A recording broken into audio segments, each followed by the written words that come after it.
Hi there, and welcome on the journey to transform culture. I'm Steve, and I'll be your guide. Well, folks, I made up a bunch of cards and put different topics on them. That way I could pull them out and kind of somewhat at random discuss the topic on there, and I thought that would be helpful. I'm also open for you to submit any topics you would like me to cover as well. Obviously, keep this um, professional, right? Okay, enough said there. All right, the card I pulled out today is Listen Beyond Hearing. Well, there's a topic, right? Listen beyond hearing. What does it mean to listen beyond hearing?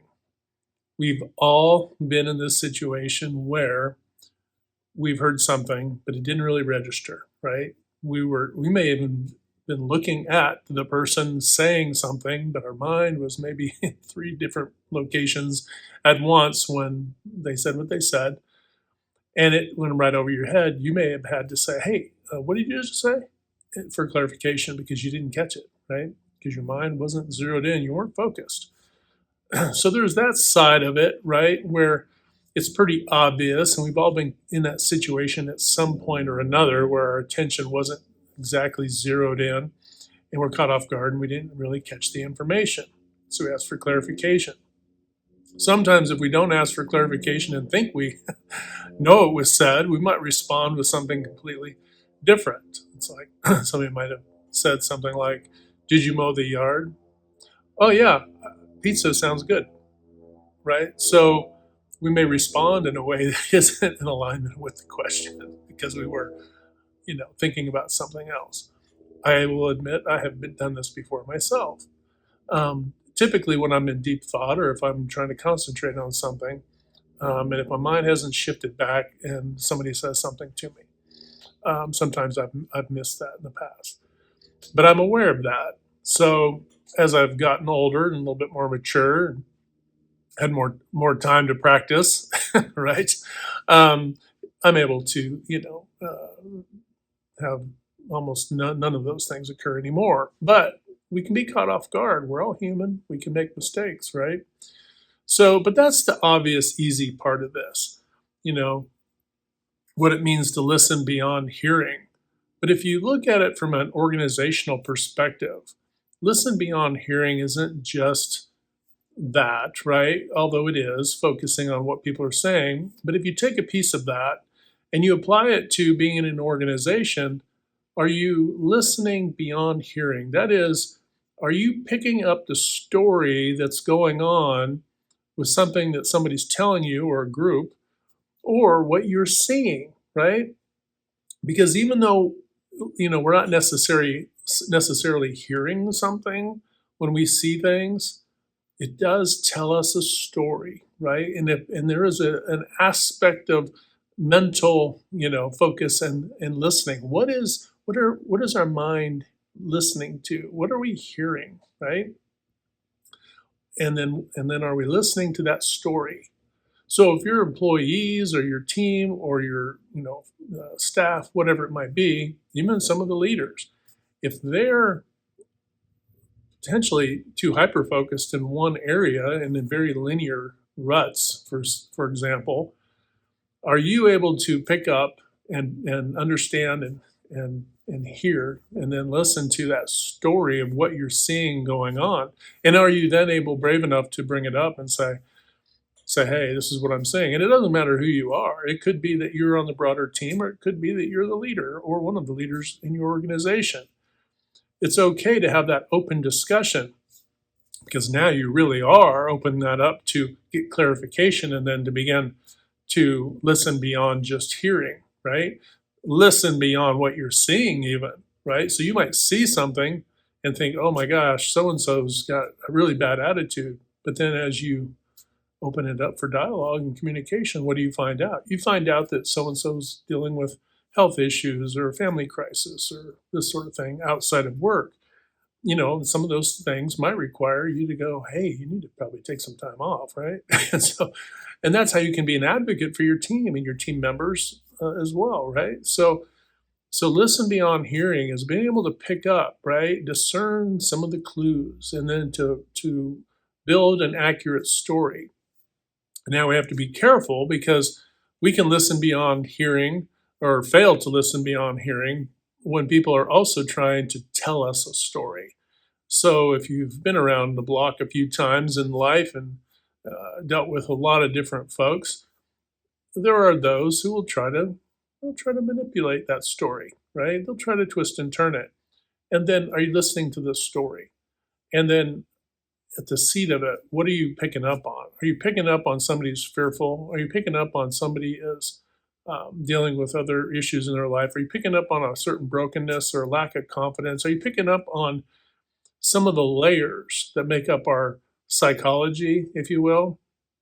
Because you may poo-poo psychology, but the fact is, it's just labeling traits of our humanity, right?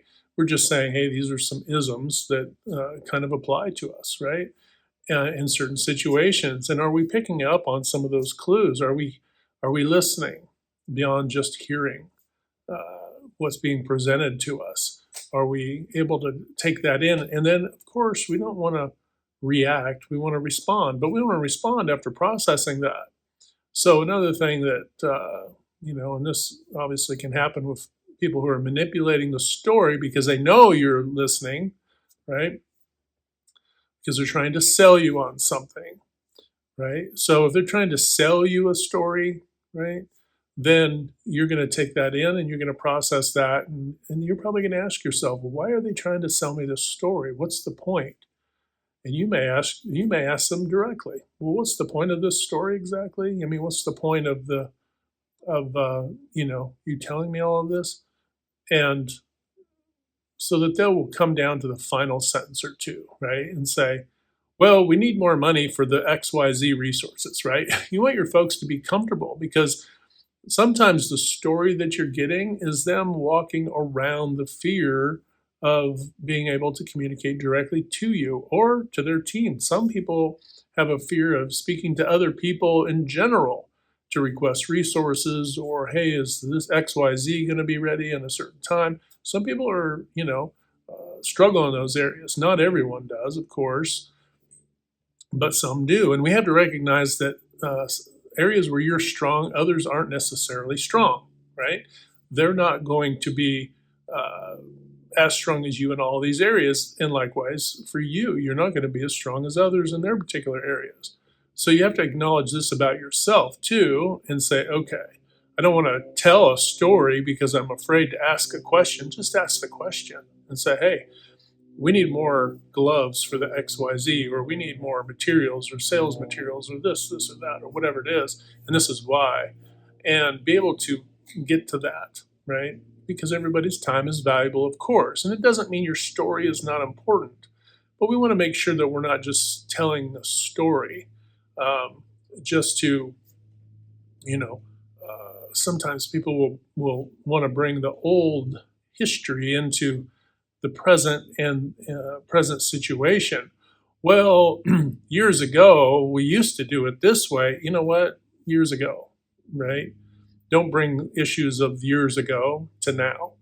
Now is now. We've progressed beyond years ago. We've progressed and grown past these other blocks in the road. We've grown through that.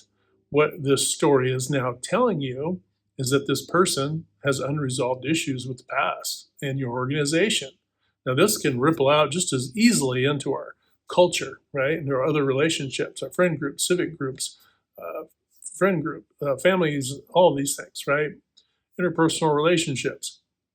If people are using the past, right? It's one thing to say, okay, I'm teaching you about a thing and I'm using it in a sequence. That's fine, but to then frame the story, to then project into the now what was but is no longer, because people sometimes need to hold on to that, and you need to be able to see and understand, listen beyond hearing, to be able to pick out that people are bringing past woes into the now, resolved or unresolved. And if they're unresolved, it's okay to recognize that because now you have a launching in point maybe it's your next meeting or that sort of thing, to be able to discuss certain things and go, okay, I see that people are concerned about this because this seems to be a thematic thing, right? The story seems to be this. So you can address it in a very generic overview way and say, well, just so you know, communication here isn't stifled by anything, and we want to improve in all ways, and we're not limited. But that also means we have to be prepared to change and improve as well. So the door swings both ways, no matter who we're speaking about, right? Be direct, be forthright, and be open about it. And then what you're going to find is that eliminates a problem. Now, there are those who want to hold on to problems. They think that the work isn't all the work.